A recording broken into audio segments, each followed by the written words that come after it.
হালিমাতুস সাদিয়া রাসূলের কাছে আসলেন, নবীজি তারে দেখে দাঁড়াইলেন, উঠে দাঁড়াইলেন।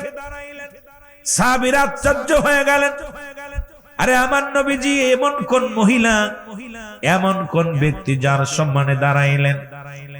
আম্মা জান আসলেন, রাসূলুল্লাহ তার নিজের রুমালখানা বিছায়া দিলেন। সুবহানাল্লাহ বলেন না?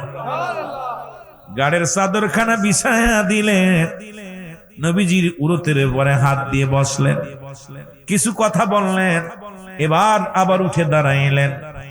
যতক্ষণ পর্যন্ত আমার নবীজির চোখের আড়াল না হলো, ততক্ষণ পর্যন্ত আমার রাসূলুল্লাহ দাঁড়ায়া দাঁড়ায়া চোখের পানি ছেড়ে কাঁদতে লাগলো। চোখের পানি ছেড়ে কান্দে। ও যুবক, আমার বাবারা, আমার বন্ধুরা, আমার যখন ওই জনক মহিলা কি হলো, মুসলমান পর্দায় চলে গেলেন। সাহাবীরা বলে, ইয়া রাসূলুল্লাহ, ইয়া হাবিবাল্লাহ, নবী গো, কে এই মহিলা যাকে দেখে আপনি দাঁড়াইলেন, যার সম্মানে আপনার রুমাল মুবারক বিছায়া দিলেন? আমার নবী চোখের পানিগুলো দর দর করে ছেড়ে দিয়া বলে, সাহাবীরা রে, আর কেউ নয়, শোনো শোনো, ইনি আমার দুধমা হালিমাতুস সাদিয়া।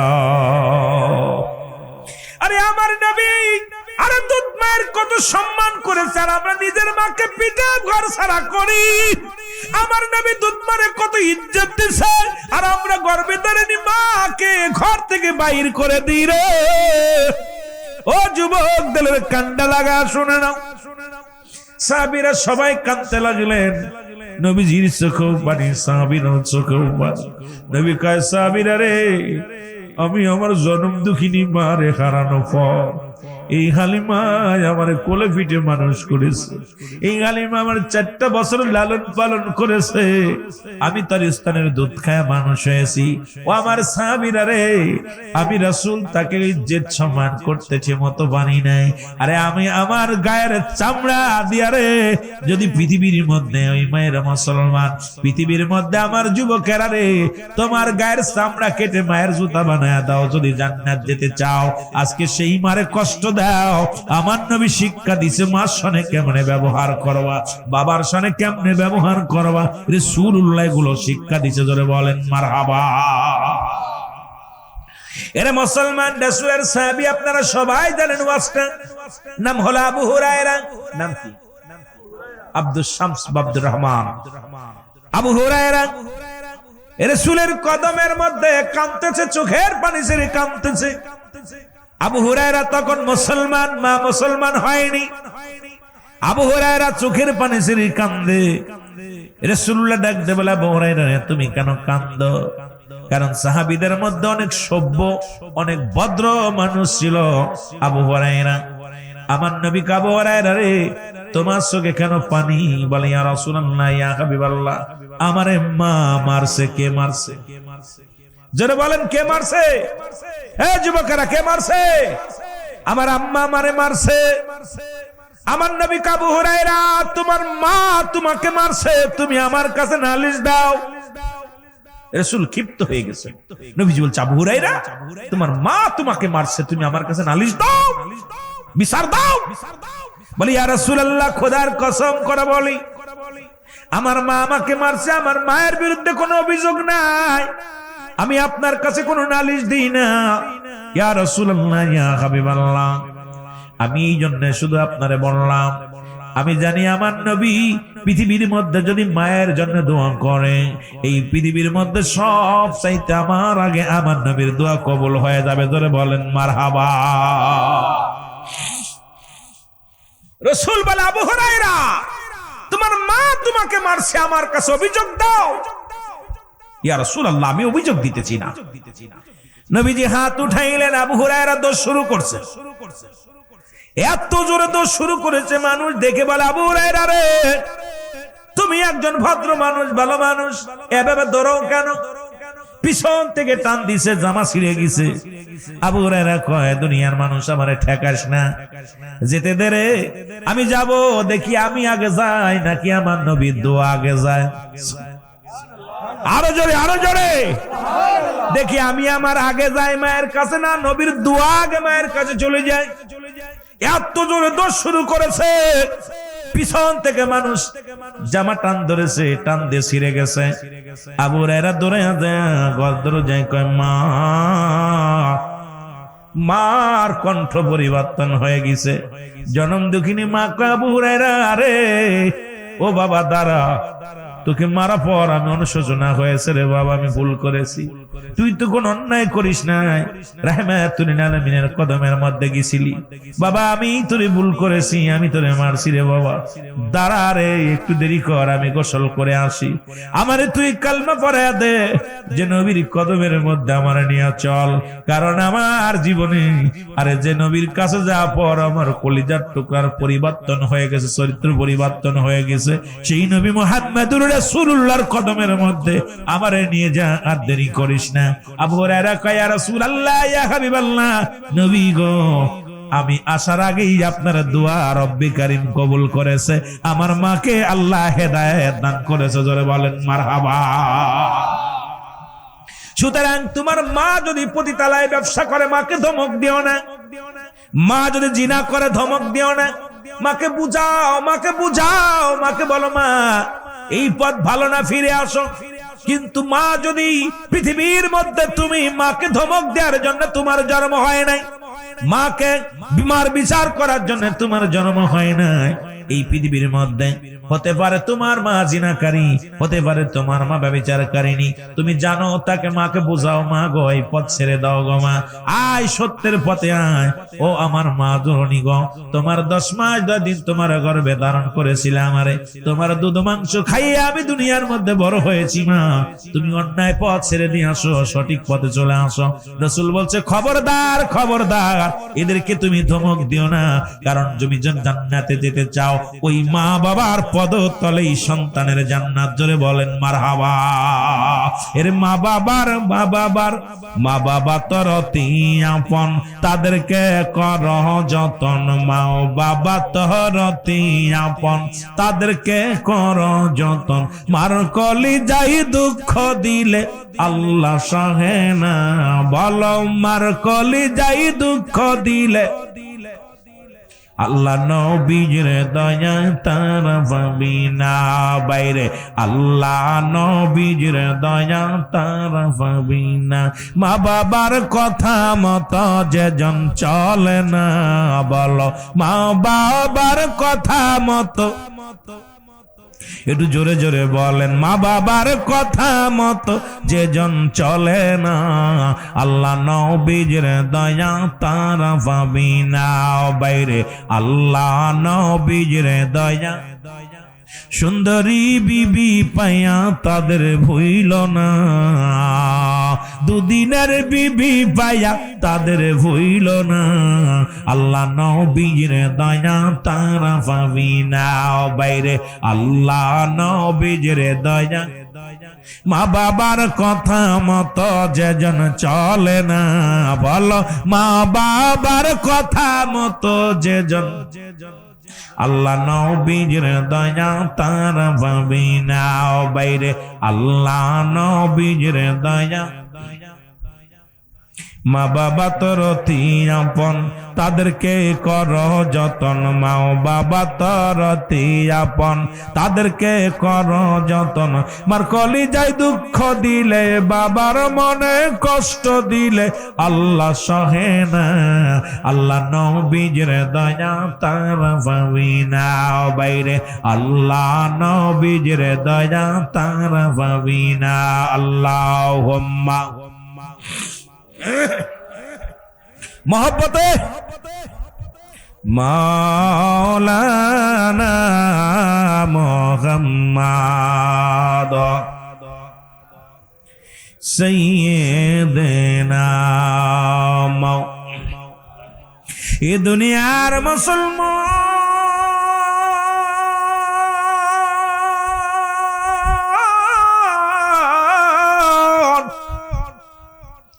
এই পৃথিবীর মধ্যে মায়ের হক যদি নষ্ট করো গো, বাবার হক যদি নষ্ট করো গো, তোমার জীবনের আমলগুলো বরবাদ হয়ে যাবে।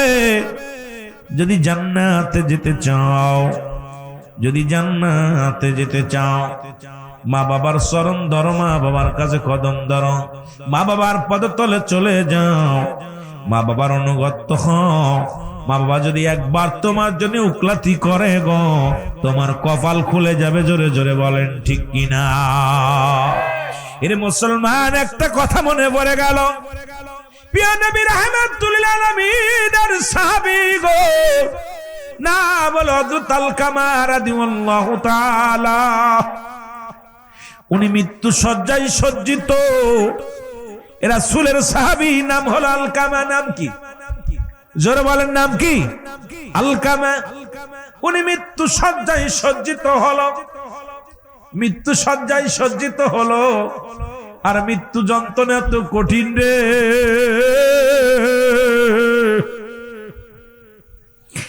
আল্লামা মুফতি আমজাদ আলী সাহেব একটা কিতাব লেখলেন, কিতাবের নাম বারে শরিয়াত।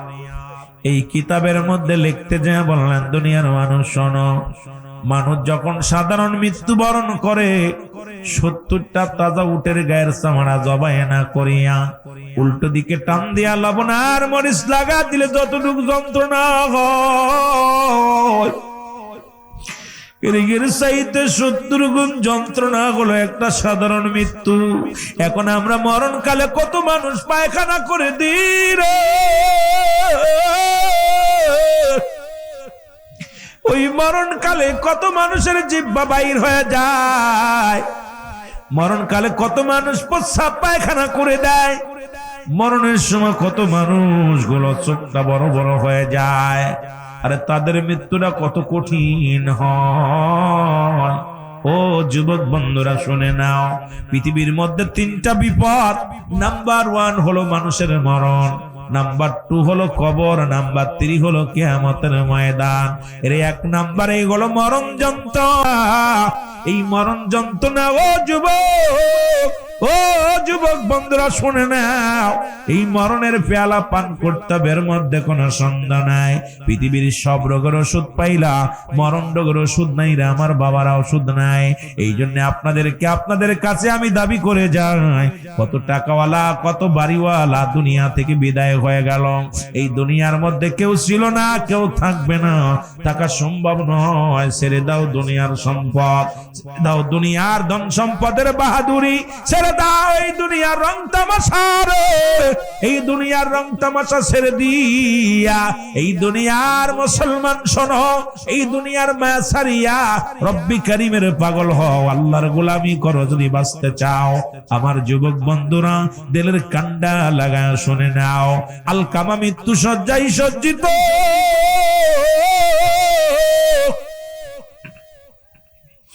হযরত আলকামা রাদিয়াল্লাহু তাআলা উনি মৃত্যু শয্যায় সজ্জিত, কিন্তু মৃত্যু হয় না। ও মুসলমান শুনে নাও, এরে যখন মৃত্যু শয্যায় সজ্জিত হয়, খাবারের ফেরেশতা ঈসা ডাকতে বলে, বান্দা ও রুহুল আমিন সাহেব, সারা পৃথিবী ঘুরলাম, তোমার জন্য কোথাও খানা নাই। আমি খানার ফেরেশতা ছিলাম, খানার দায়িত্বে ছিলাম, তোমার নসিবে আর কোনো খাবার নাই। পানির ফেরেশতা আসিয়া ডাকতে বলবে, ও পানির ফেরেশতা ডাকতে বলবে, ও রুহুল আমিন সাহেব, সারা পৃথিবী ঘুরে আইলাম, কোথায় একটু তোমার জন্য পানি পাইলাম না। ওরে মুসলমান, পানি খুঁজলাম, পানি পাইলাম না। আমার বাবারা, আমার নিঃশ্বাসের ফেরেশতা আসিয়া বলবে, বান্দা শুনে নাও, সারা পৃথিবী ঘুরলাম, তোমার জন্য আর কোনো অক্সিজেন পাইলাম না। এইরকম হাত বলবে, তোমার জন্য আর চলার মতো জায়গা পাইলাম না। পা বলবে, তোমার চালানোর মতো আমি জায়গা পাইলাম না। এইরকম অঙ্গ প্রত্যঙ্গ সব যখন বিদায় হয়ে যাবে রে মুসলমান, মৃত্যু এত কঠিন, মৃত্যু এত যন্ত্রণা রে মুসলমান শুনে নাও। এই মৃত্যুর যন্ত্রণার কথা বলতে গাইয়া আমি যে কথাগুলো বলি, দিলের কান্ডা লাগা শোনো। এবার নবীজির সাহাবী আলকামা মৃত্যু শয্যায় সজ্জিত, মৃত্যু হয় না, কালেমাও পড়তে পারে না রে।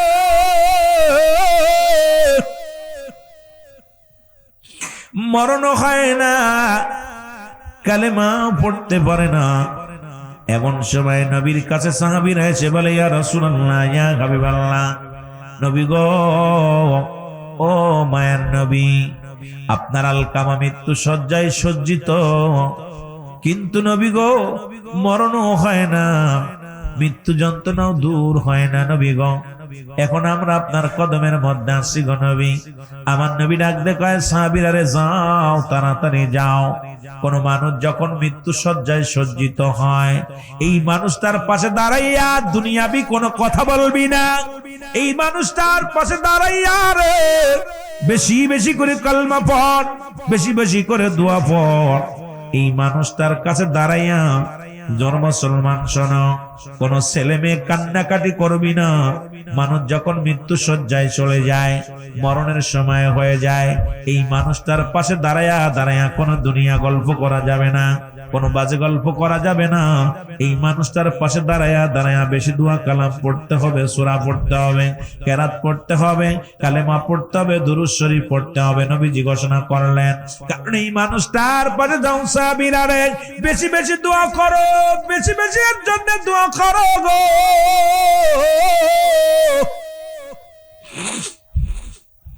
আলকামার চারিপাশে দাঁড়াইয়া দাঁড়াইয়া দোয়া করো আর কালেমা পড়ো। আমার আলকামার মৃত্যু যন্ত্রণা যেন সহজ হয়, আমার আলকামার যেন মৃত্যু না লাঘব হয়, আমার আলকামা যেন ইমানের সানে মরণ হয়। সারাদিন নবীর সাহাবীরা দোয়া পড়ে, নবীর সাহাবীরা কোরআন তেলাওয়াত করে, কিন্তু আলকামার মৃত্যু যন্ত্রণাও কমে না, মৃত্যু হয় না। আলকামার জন্য দোয়া শেষ করে দৌড়ে আসলেন সাহাবীরা, বলি ইয়া রাসূলুল্লাহ, ইয়া হাবিবাল্লাহ, সারাদিন দোয়া করলাম মৃত্যু হয় না, ইয়া রাসূলুল্লাহ, ইয়া হাবিবাল্লাহ, ওই আলকামার মৃত্যু হয় না। আল্লাহর নবী গো, আলকামার মৃত্যু যন্ত্রণাও দূর হয় না। ইয়া রাসূলুল্লাহ, ইয়া হাবিবাল্লাহ, এখন আলকামার আমার নবী গো আলকামার জন্য একটু দোয়া করেন, ওর জন্য মৃত্যুটা সহজ হয়ে যায়। আল্লাহর নবী সঙ্গে সঙ্গে হাত উঠায়া দিছে, আল্লাহ। নবীজি হাত উঠায়া কান্দে, রব্বি কারীম,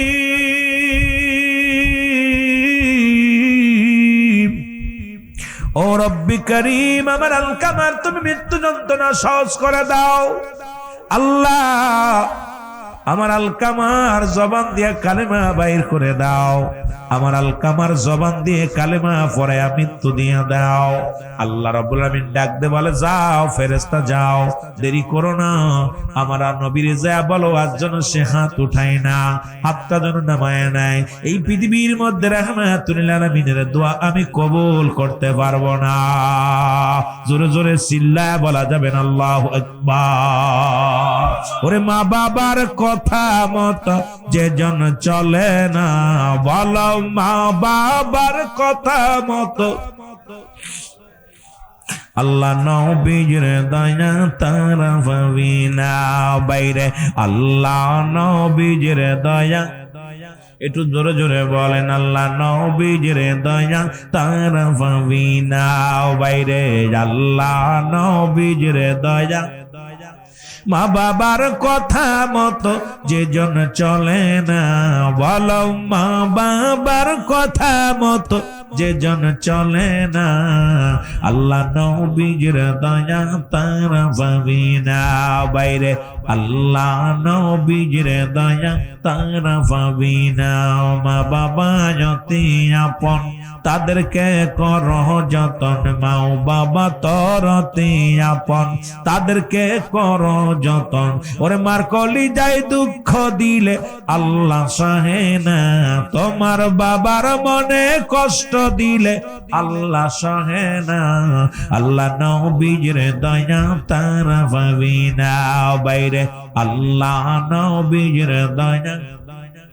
দুদিনের সাথী পায়া তাদের ভইল না, সুন্দরী বিবি পায়া তাদের ভইল না, আল্লাহ নবীর দয়া তারা পাবি না বাইরে, আল্লাহ নবীর দয়া। মা বাবার কথা মতো যে জন চলে না, বলো মা বাবার কথা মতো, আল্লাহ নবীর দয়া তারা পাবি না বাইরে, আল্লাহ নবীর দয়া। এই দুনিয়ার মুসলমান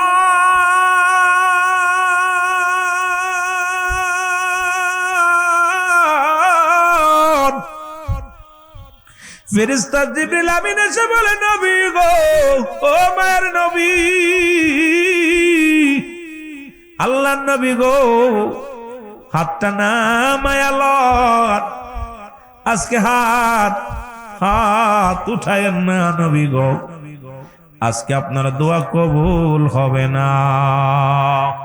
আল্লাহু আকবার। এর রহমতের নবীর দোয়া যদি কবুল না হয় তোর কপাল মন্দ, ঠিক কি না? রহমতের নবীর দরজা যদি বন্ধ হয়ে যায় রে, শুধু মা বাবার নাফরমানি করার কারণে এর নবীও কষ্ট পায়, রব্বে কারিমও কষ্ট পায়, তোর জীবনটা বড় বরবাদ হয়ে যাবে। আল্লাহর নবীজিকে ডাক দে বলে, জিবরিল আমিন, ইয়া রাসূলুল্লাহ, ইয়া হাবিবাল্লাহ, আপনি নামায়া ফেলেন, কারণ এই পৃথিবীর মধ্যে ওর জনম দুঃখিনী মা এখনো জিন্দা আছে। জোরে বলো আল্লাহু আকবার। আল্লাহর নবী হাত নামায়া ফেললেন, রাসূলুল্লাহ হাঁটতে হাঁটতে চলে গেলেন আলকামার বাড়িতে যাইয়া। ও যুবক, একটু মার সাথে ভালো ব্যবহার কর। ও যুবক, বাবার সাথে ভালো ব্যবহার কর। তোর মা বাবা একদিন যুবক ছিল, আজকে বৃদ্ধ হয়ে গেছে, আজকে বাবার চুলগুলো পেকে গেছে, দাড়িগুলো পেকে গেছে। ওরম একদিন তোরাও হবি, সেদিন তোদের সন্তান যদি ওই রকম ব্যবহার করে, কলিজায় কত কষ্ট লাগবে রে যুবক। মা বাবার দোয়া করা লাগে না? মা বাবা যদি সন্তানের দিকে একবার মায়ের নজরে তাকায়, রব্বে কারিম খুশি হইয়া যায়, রব্বে কারিম খুশি হইয়া জান্নাত ওয়াজিব করে দেয়। জোরে জোরে চিল্লা বলা যাবে না মারহাবা। ও যুবক, দিলের কান্না লাগা শোনো গো, আমার দেশে অসংখ্য যুবকের আছে, আজকে মা বাবার প্রতি তাদের সৎ ব্যবহার নাই, মা বাবার প্রতি তাদের অনুগত্য নাই। ও যুবক, আজকে মা বাবার কথা মতো কেউ চলতে চাই না, আব্বা মার পরামর্শ অনুযায়ী চলতে চাই না। আমি আপনাদেরকে বইলা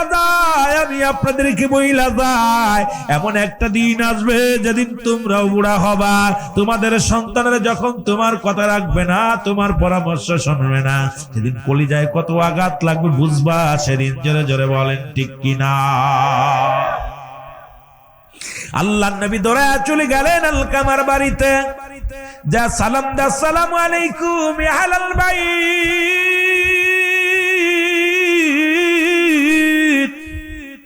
নবীজি সালাম দা, আসসালামু আলাইকুম ইয়া আহলাল বাইত। উত্তর আসে, ওয়ালাইকুম আসসালাম। কে গো? আমি রাহমাতাল লিল আলামিন। ভিতর থেকে মা জননীর আওয়াজ আসে, মা বলে, কে গো? আমি রাহমাতাল লিল আলামিন। নবী কয়, মা, ও মা, আলকামার মা, আমি আপনার কাছে জানতে চাই, আমার আলকামা কি দুনিয়া এত বড় অপরাধ করেছে? কি অপরাধ করেছে আপনি জানেননি? মা জননী ডাক দিয়ে কয়, ও মুহাম্মদ শোনো, এরে আমার আলকামা জীবনে এক ওয়াক্ত নামাজ ছাড়ে না। ও বাবা শোনো, অনেক যুবক নামাজ পড়েও জাহান্নামে যাবে, রোজা রেখেও জাহান্নামে যাবে, অনেক যুবক খস করে জাহান্নামে যাবে গো, যদি পিতা মাতার বাধ্য সন্তান না হয়। এই পৃথিবীর মধ্যে আমি প্রথমেই বললাম, পিতা মাতার না পারমানি সন্তান বিনা হিসেবে জাহান্নাম। যতই তারা নামাজ পড়ুক, যতই হজ করুক, যতই যাকাত দিক, আব্বা মা যতক্ষণ পর্যন্ত কোন সন্তানের উপর রাজি থাকবে না, এই সন্তানের কপালে জান্নাত জড়বে না। জোরে জোরে চিল্লা বলা যাবে না আল্লাহু আকবার। ও আমার ভাইয়েরা, আমার বন্ধুরা, আমার শুনে নাও, এরা দুনিয়ার মধ্যে এত কষ্ট করে ইবাদত করবা গো, আব্বা খুশি নাই, মা খুশি নাই, এই দুনিয়ার মধ্যে তোমার জীবনটা বড় বরবাদ। আমি আপনাদেরকে বলে যাই, দিলের কান্ডা লাগা শোনো আমার বাজানেরা। আলকামার মা ডাক দে বলে, এ আল্লাহর নবী, আমার সন্তান কোনোদিন এক ওয়াক্ত নামাজ ছাড়ে নাই, আমার সন্তান কোনোদিন একটা রোজা ভাঙে নাই, আমার সন্তান কোনোদিন কারোর গায়ে বাড়ি মারে নাই, কাউকে আঘাত করে নাই, আমার সন্তান কোনোদিন মিথ্যা বলে নাই, কারণ আমার সন্তান আমার কলিজার টুকরা সন্তান, এই দুনিয়ার মধ্যে কাউকে কষ্ট দেয় নাই। জোরে জোরে চিল্লা বলা যাবে না আল্লাহু আকবার। এগুলো আইতো না। যতই যে অনেকবার ফাঁকা জায়গা আছে বসতে বলছি, কপাল যাদের জান্নাতে লেখা নাই তারা আসবেন। যতই লিখে দেন আর যতই ডাকেন, এটা রিয়াজুল জান্নাহ বেহেশতের বাগান। রিয়াজুল জান্নাহ বেহেশত, এই বাগান যারা চেনবে না তারা জীবনও বসবে না, যারা চেনবে তারা পাগলের মতো বসে গেছে, উঠবে না। একটু মহব্বতের সঙ্গে দুরূদ শরীফ পড়ুন, আল্লাহুম্মা। ভাই যারা রাস্তায় দাঁড়িয়ে আছেন ভিতরে এসে বসেন, দয়া করে ভিতরে এসে বসেন, আর অল্প সময় আলোচনা করবো।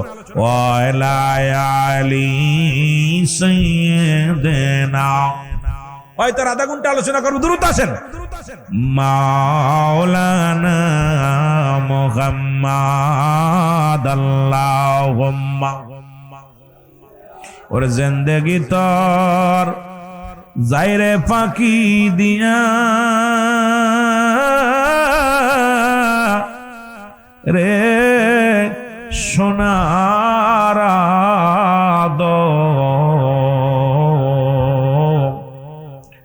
তোর জীবন তো যায় ফাঁকি দিয়া, কুল্লু নাফসিন যায়কাতুল মাউত। ওর জিন্দেগি তোর যায় রে ফাঁকি দিয়া রে সোনার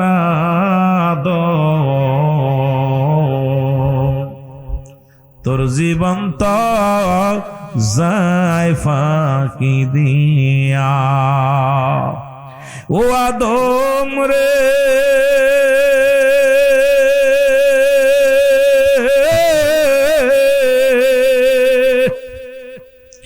এ ধরাতে আইসা মরে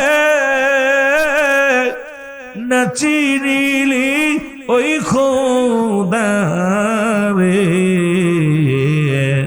কোন দিন জন শুইবি কবর মাঝার ও আদম রে, তোর জিন্দেগি তোর যায় ফাঁকি দিয়া, জিন্দেগি তোর যায় ফাঁকি দিয়া রে সোনার আদম, তোর জীবন তো যায় ফাঁকি দিয়া। ঘর করলি সংসার করলি জীবনে পড়িয়া, কোন দিন জন আসিবে ডাক যাইবি সব সারিয়া রে সোনার আদম, তোর জীবন তো গেল ফাঁকি দিয়া, তোর জীবন তো যাইরে ফাঁকি দিয়া রে সোনার আদম, তোর জীবন তো যাই ফাঁকি দিয়া। তোর দাদাই গিয়েছে বাবাই গিয়েছে,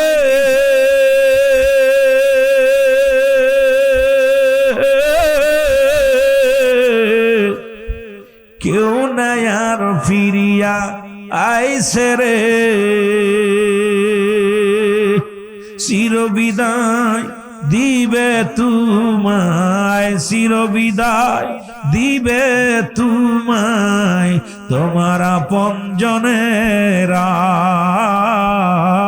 রে সোনার আদম, জিন্দেগি তোর যায় ফাঁকি দিয়া, জিন্দেগি তোর যায় ফুড়াইয়া রে সোনার আদম, তোর জীবন তো যায় ফাঁকি দিয়া।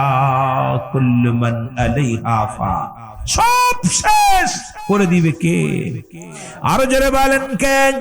আল্লাহ বলে বান্দারে এই দুনিয়ার মধ্যে আমি কিচ্ছু বলতে কিচ্ছু রাখবো না, তোর জিন্দেগি বইরা কত কিছু করলি, কত কিছু কামাইলি। রব্বি কারিম ডাকতে বলেন বান্দা শুনে নাও, এই জমিনটা আমি চূর্ণ বিচ্ছিন্ন করে দিব, এই জমিনের মাটিগুলো পুড়াইয়া আমি তামা বানাইয়া দিব, এই জমিনের মধ্যে যত মাটি আছে মাটিগুলো পুড়ে তামা হবে। আরে কত মাটি মানুষের ফাঁকি দিলা, কত মানুষকে ঠগাইলা, কত মানুষকে কষ্ট দিলা, পরের বিটা বাড়ি লেখা নিলা। আল্লাহ কয় বান্দার এই জমিনটার মধ্যে মাটিগুলো আমি পুরাই তামা বানায়া দিব, এই জমিনের মধ্যে যত পানি আছে সব পুরাই ছাই বানায়া দিব। যেদিন কিচ্ছু বলতে কিচ্ছু থাকবে না, সেদিন থাকবো শুধু আমি আল্লাহ থাকবো। এই জন্য গোলামি করব কার? জোরে বলেন কার? আর একটু জোরে জোরে চিল্লা বলেন কার? কুল্লু মান আলাইহা, সব শেষ করে দিবে কে? আরো জোরে বলেন কে? সব আল্লাহ। ও যুবক দিলের কান্ডা লাগা শোনো গো, আল্লাহ নবী ডাকতে বলে, নবী ডাকতে বলে মা, মা গো। তাহলে আমার আলকামার এত কষ্ট কেন হয়, এত মৃত্যু যন্ত্রণা কেন হয়? আমি বলতেছিলাম 1 নাম্বার বিপদ হলো মানুষের মরণ, 2 নাম্বার হলো কবর, 3 নাম্বার হলো কিয়ামতের ময়দান। একটার পর একটা বিপদ। 1 নাম্বার বিপদটাকে আমাদের বাঁচার দরকার, 2 নাম্বার বিপদটা কবরটা আমাদের সুখী হওয়ার দরকার, আসরের ময়দান ডান হাত আমলের দরকার। এর দুনিয়ার মানুষ সুখে থাকার জন্য কত কি করো, ওরে সুখে শান্তিতে থাকার জন্য ব্যবসা করো, চাকরি করো, সুন্দর ঘর দাও, বাড়ি দাও, পরিবার পরিজন নিয়ে সুখে থাকার জন্য রব্বে কারিমের দরবারে ওই কবরে যদি আসান পাইতে চাও, ওই কবরে যদি সুখে থাক হয়, দুনিয়ার জিন্দেগি বন্দেগির বিকল্প নাই। জোরে বলেন ঠিক কিনা? আমলের কোনো বিকল্প নাই। যদি কবর জগৎ ভালো করতে হয়, মরণ যদি ভালো হতে হয়, আমলের প্রয়োজন আছে। জোরে বলেন ঠিক কিনা? এ যুবক বন্ধুরা দিলের কান্ডা লাগা শুনে নাও, আল্লাহর নবী ডাক দিয়ে বলে মা, মা গো।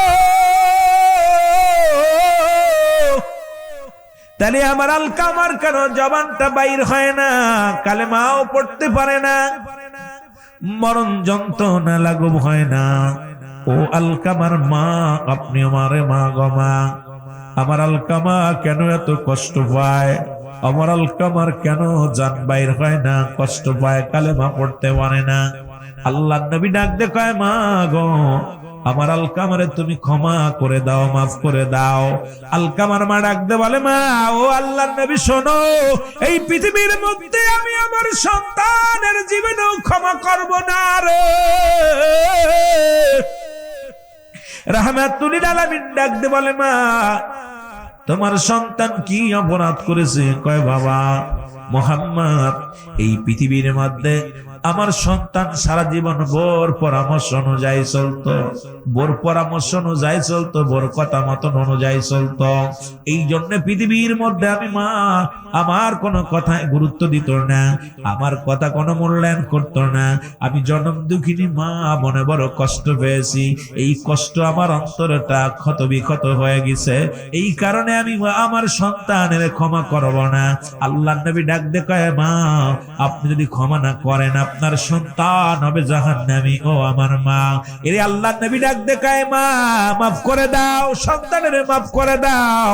আলকামার মা ডাক দিয়ে কয় মুহাম্মদ, এ মুহাম্মদ, আমি পারবো না, কোনোদিন সম্ভব নয়, কারণ আমার কলিজাটা ক্ষত বিক্ষত হয়ে গেছে, সারা জীবন বোর পরামর্শ অনুযায়ী চলতো, আমি মার কোনো গুরুত্ব দিত না, আমি মায়ের কোনো পরামর্শ শুনতো না, এই জন্য আমার মনে বড় কষ্ট। ওরে মুসলমান শুনে নাও, শুনে নাও, এরে আল্লাহর নবী ডাক দিয়ে বলে সাহাবীরা, আয় দেরি করিস না, দূর হয়ে আয়, করিনি আয়, আগুন নিয়ে আয় রে, আয় তাড়াতাড়ি আয়, আমার আলকামারে দুনিয়া থেকে পুরাইয়া শেষ করে দাও। সাহাবীরা করিয়ে আনলো, এরা মুসলমান আগুন জ্বালাইয়া বিশাল চিতা বানাইয়া আলকামার দেহখানা যখন আগুনের মধ্যে পোড়ানোর জন্য নবী হুকুম দিলেন, যখন মায়ের সামনে দিয়া কলিজার টুকরা সন্তানের নিয়ে যায়, দূর থেকে মা তাকায় দেখে কলিজার টুকরা সন্তানকে আগুনের দিকে নিয়ে যায়, একটা চিৎকার মেরে বলে মুহাম্মদ সাল্লাল্লাহু আলাইহি ওয়াসাল্লাম, এ আমার নবী,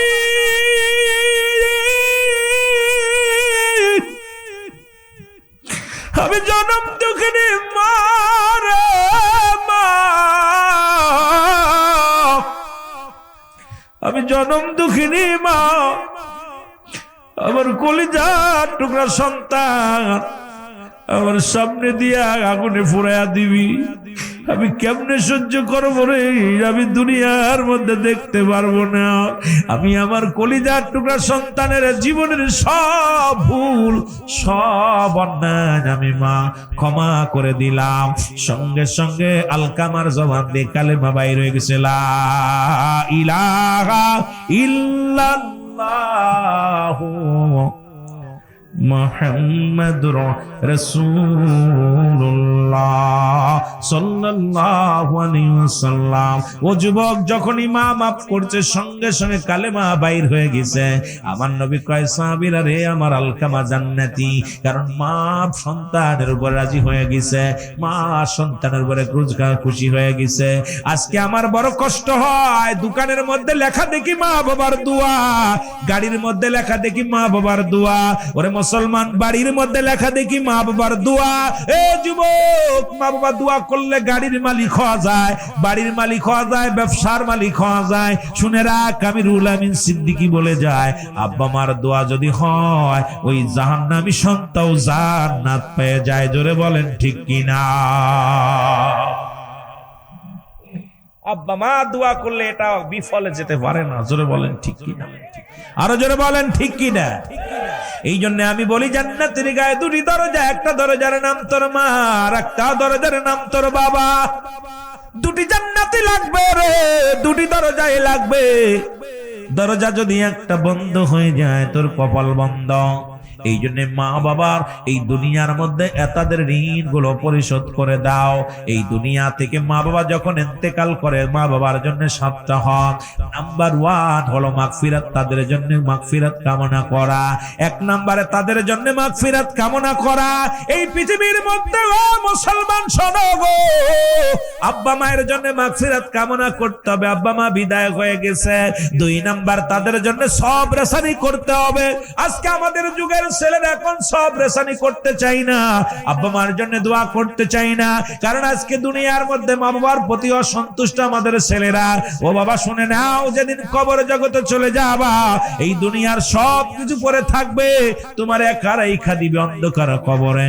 ওই কবর কিন্তু ছাড়বে না, কবর কিন্তু ছাড়বে না। ওই একটা মিনিট একটা চিন্তা করে দেখো, অন্ধকার কবরে কেমনে থাকবো। একটা বার ভেবে দেখো না, একটা দিন তুমি কেমনে কাটাইবা,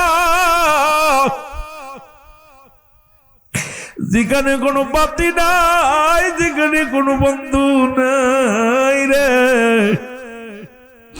যেখানে কোনো সাথী নাই রে। এই ঘরটার কথা একবার চিন্তা যদি কোনো ব্যক্তি করে রে, এই দুনিয়ার মধ্যে অন্যায় পথে পা বাইর করতে পারে না। একবার যদি এই ঘরের চিন্তা করে, একবার যদি মরণের চিন্তা করে, এই দুনিয়ার কোনো মানুষ অন্যায় করতে পারে না, এই মানুষগুলো জুলুম করতে পারে না। আসলে অন্তর থেকে মরণের চিন্তা নাই, মরণের চিন্তা নাই।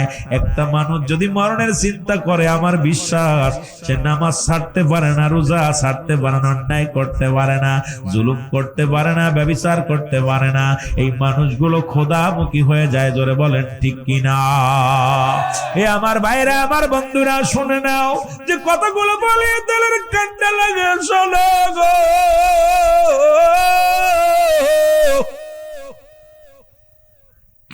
ও যুবক, আমি যে কথাগুলো বলি লক্ষ্য করে শোনেন। আজকে দুনিয়ার জীবনটা, আমরা দুনিয়ার মধ্যে এমন ভাবে পড়ে গেছি, দুনিয়ার জিন্দেগি এমন ভাবে আমাদের ধরছে, এই দুনিয়ার পিছে দৌড়াইতে দৌড়াইতে আমরা জীবনটা কাটায় দিলাম, দুনিয়ার পিছে ঘুরতে ঘুরতে জীবনটা কাটায় দিলাম। ঈসা আলাইহিস সালাম বনি ইসরাইলদের বোঝানোর জন্য একটা কথা আমার মনে পড়ে গেল, কথাটা বলি যাই, ভালো করে শোনো। বনি ইসরাইল গোত্রের মধ্যে হযরত ঈসা ইবনে মরিয়াম, ঈসা আলাইহিস সালাম একদিন কবরের পাশ দিয়ে যাইতেছিল। হঠাৎ দেখি মুসলমান, শোনো না, শোনো রে, ওই কবরের পাশে একজন যুবক বয়া বয়া কান্দে। এক যুবক কান্দে, বইয়া বয়া কান্দে। যুবকরে ডাকতে বলো, যুবক তুমি কেন কবরের পাশে বয়া কান্দো? বলে, কে গো তুমি? আমি এই জামানার নবী ঈসা আলাইহিস সালাম। আমি কান্দি, আমার স্ত্রী মারা গেছে, স্ত্রীর কবরের পাশে দাঁড়ায় দাঁড়ায় কান্দি। আমি স্ত্রীকে খুব ভালোবাসতাম, বউডারে খুব ভালোবাসতাম। এই দুনিয়ার মধ্যে বউ আমার জীবন, বউ আমার মরণ, বউ আমার স্বপন। সুতরাং সুন্দরী বউয়ের জন্য আমি পাগল। এই দুনিয়ার জিন্দেগির মধ্যে আমি বড় পাগল হয়ে গেছি। কয় বাড়ি যাও, বাড়ি যাও। কয় হুজুর, কয় আমার বউডারে ফিরে দাও, না হয় আমারে মরণ দিয়ে দিতে বলো আল্লাহ রে। আরে আমি দুনিয়ায় থাকতে পারবো না, আমার বিবিরে ছাড়া আমি ঘুমাইতে পারবো না। ঈসা আলাইহিস সালাম ডাকতে বলে, যুবক যা, ফিরে যা, ঘরে ফিরে যা। কয় হুজুর আমি ঘরে ফিরে যাব না, হয় আমার বিবিরে কবর থেকে উত্তোলন করে দাও, না হয় আমারে দুনিয়া থেকে নিয়ে যেতে বলো আমার রব্বে কারিমের। ঈসা আলাইহিস সালাম ডাকতে বলে, ও যুবক তোমার বিবির কবর কোনটা? ডাকতে কয় হুজুর ওই যে তোমার বিবির কবর গো। ঈসা আলাইহিস সালাম ডাক দিলেন, সঙ্গে সঙ্গে কবর থেকে একজন যুবক উঠলেন। এই যুবকটা একটা পুরুষ উঠলেন কবর থেকে। পুরুষের গায়ের মধ্যে সাপ, পুরুষের গায়ের মধ্যে আগুন লাগানো, এই সমস্ত গায়ের মধ্যে আগুনের সাপ। এই পুরুষটা বড় চিৎকার মেরে কাঁদতে লাগলো। ঈসা আলাইহিস সালামকে দেখেই কালেমা পড়ে নিলেন, লা ইলাহা ইল্লাল্লাহ ঈসা রুহুল্লাহ। জোরে জোরে চিল্লা বলা যাবে না মারহাবা। সঙ্গে সঙ্গে গা থেকে সাপগুলো ঝরে গেছে, সঙ্গে সঙ্গে গা থেকে আগুনগুলো লিভে গেছে। ঈসা আলাইহিস সালাম ডাকতে বলে, যুবক এ তো একজন পুরুষ মানুষ, এ তোমার বিবি বলে, তোমার বিবি বলে মারা গেছে। কয় হুজুর ওই পাশের কবরটা আমার বিবির। সঙ্গে সঙ্গে বিবির ডাক দুটানো হলো, কবর থেকে উঠতে বললেন, সঙ্গে সঙ্গে কবর থেকে উঠলো। ওটা পর যখন দেখে রে ওই বিবি আরো সুন্দরী চেহারা হয়ে গেছে, অনেক সুন্দর রূপ যৌবন আরো তার ভিতরে আছে। ঈসা আলাইহিস সালাম ডাক দেখো, যুবক এই বুঝি তোমার বিবি? কয় হ্যাঁ, এটা আমার বিবি, এটা আমার সুন্দরী বিবি। বলে যাও তুমি নিয়ে যাও, ঘরে নিয়ে যাও। ঈসা আলাইহিস সালাম বললেন, সঙ্গে সঙ্গে যুবক বউডারে নিয়ে ঘরে চলে গেলেন। যাইয়া ওরে মুসলমান অনেকদিন যাবত কবরের পাশে বড় ক্লান্ত হয়ে গেছে, এবার কাঁদতে কাঁদতে বড় ক্লান্ত হয়ে গেছে। যুবক, আমার যুবক বন্ধুরা শুনে নাও, এইবার যুবক ডাকতে বলে, বিবি রে তোমারে হারাইয়া আমি বড্ড পাগল হয়ে গেছিলাম। একদিন নয়, দুদিন নয়, 15টা দিন পরে কান্দি, তোমার একটু ঘুমায়নি। পুরোতের পর মাথা দিয়ে ঘুমায় ফেলেন। ওই পথ দিয়ে যাইতেছিলেন, ও মুসলমান শোনো, ওই রাস্তা দিয়ে যাইতেছিলেন ওই দেশের প্রেসিডেন্টের ছেলে। উনি দেখে এত সুন্দরী মেয়ের আগে কোনোদিন দেখে নাই। এইবার যা যুবক যা কি করলেন, যুবতীর হাত ধরে যুবতীর প্রেমের অফার দিলেন, হাত ধরে নিয়ে চলে আসলেন। যুবক ঘুমায় আছে, যুবকের বউ অন্যজন হাত ধরে নিয়ে চলে আসছে। ঘুম থেকে উঠে দেখে বউ নাই। ও যুবক শুনে নাও, এইবার দেখে ঘুম থেকে উঠে দেখা বিবি নাই রে, বিবি নাই। বিবির জন্য বড় পাগল হয়ে গেলেন, চারিদিকে খোঁজাখুঁজি শুরু করলেন, বিবিরে পায় না। হঠাৎ করে ফিরে আসলেন, আর দেখে ঘোড়ার পায়ের ছাপ দেখা যায় ঘরের সামনে। এই ঘোড়ার পায়ের ছাপ দেখতে দেখতে চলে গেলেন রাজার বাড়ি পর্যন্ত। যা দেখে রাজার ছেলে, মুসলমান শুনে নাও, শুনে নাও, রাজকুমারের সঙ্গে একই বিছানায় রঙ্গমালায় রয়েছেন, মেতে আছেন। ডাক দে বলে, বিবি ও বিবি তোর জন্য আমি 15 দিন, ও বিবি তোর জন্য তুই আনতে কালের পরে রে 15টা দিন তোর কবরের পাশে বইয়া বইয়া কানলাম। অবশেষে তোরে পাইলাম, তোরে নিয়ে ঘরে গেলাম। আজকে আমারে ফাঁকি দিয়া অন্য লগে ঘর করলা রে বিবি। বিবি ডাক দে কয়, কে গো তুমি? তোমার আমারে চিনি না। মুসলমান রাজকুমার ডাক দে কয়, এ যুবক তুমি আমার বিবি রে, আমার বাইজির সঙ্গে আমার আনন্দের মুহূর্তে তুমি বাধা দিছো, তুমি কে? কয় আমি। তো বিবিরে ডাক দে কয়, এ মহিলা তুমি ওরে চিনি? কয় না, চিনি না। সঙ্গে সঙ্গে খোলা তরবারি দিয়া যুবককে চির বিদায় করে দিছে। বনি ইসরাইলদেরকে বোঝানোর জন্য ঈসা আলাইহিস সালাম বললেন, দুনিয়ার মানুষ শোনো, ওই সুন্দরী মহিলাটা হলো দুনিয়া। দুনিয়া, এই দুনিয়ার পিছে যে পড়বে ঈমান হারা হয়ে মরবে। এই দুনিয়া ছেড়ে দিয়ে যে কবরে চলে যাবে সে ঈমানদার হয়ে মরবে। এই ব্যক্তি বর্তমান আল্লাহ ওয়ালা হয়ে মরবে। আরে আল্লাহ তো জান্নাত বানাইলো, জাহান্নাম বানাইলো, আদর করে মানুষ বানাইলো। পৃথিবীর মধ্যে ভালোবেসে আপনাকে আমাকে বানাইল, জাহান্নামে দেওয়ার জন্য নয়, জান্নাতে দেওয়ার জন্য। ঠিক কিনা? জান্নাতে দেওয়ার জন্য। আর জান্নাতে যদি যেতে হয়, ও যুবক জান্নাতে যদি যেতে হয় খোদা তাআলার ইবাদত বন্দেগী করা লাগবে, কারণ কিয়ামত পর্যন্ত আর কোন নবী আসবে না। কিয়ামত পর্যন্ত নবীদের দরজা বন্ধ, কিয়ামত পর্যন্ত তওবার দরজা খোলা। এই জন্য বেশি বেশি তওবা করবেন, বেশি বেশি চোখের পানি ছেড়ে কাঁদবেন। রব্বে কারীম যেন আপনার আমার জীবনের গুনাহগুলো মাফ করে দেয়। জোরে জোরে চিল্লায় বলা যাবে না মারহাবা। একটু মহব্বতের সঙ্গে দুরূদ শরীফ পড়ুন আল্লাহুম্মা। বাজান একটু আগে আগে বসেন, এখনো সময় আছে, আগে বসেন না।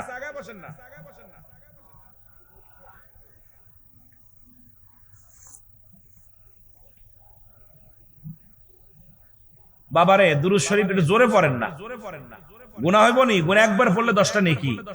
আল্লাহ খুশি হয়, রাসূল খুশি হয়, ফেরেশতারা খুশি হয়। নবীর উপরে দুরূদ পড়েন না একটু মহব্বতে। আল্লাহুম্মা সাল্লি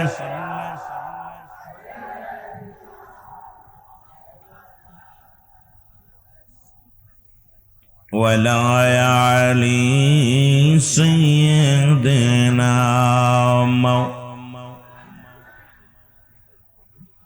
ফেরেশতারা এসে বলে আজকে মোদের খুশির দিন,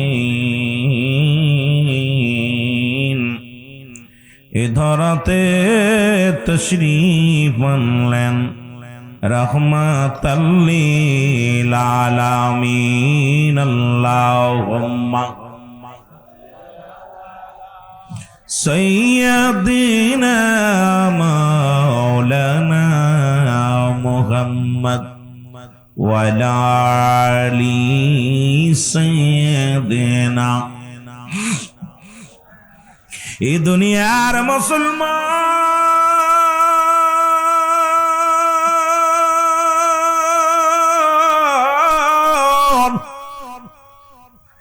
পৃথিবীর মধ্যে কুরআনুল কারীম এ মানব জাতির একমাত্র পথ দেখানোর জন্য রব্বে কারীম এই দুনিয়ার মধ্যে কুরআনুল কারীম পাঠাইলেন, যার মধ্যে কোনো ভুল নাই, যার মধ্যে কোনো মুসলমান ভেজাল নাই।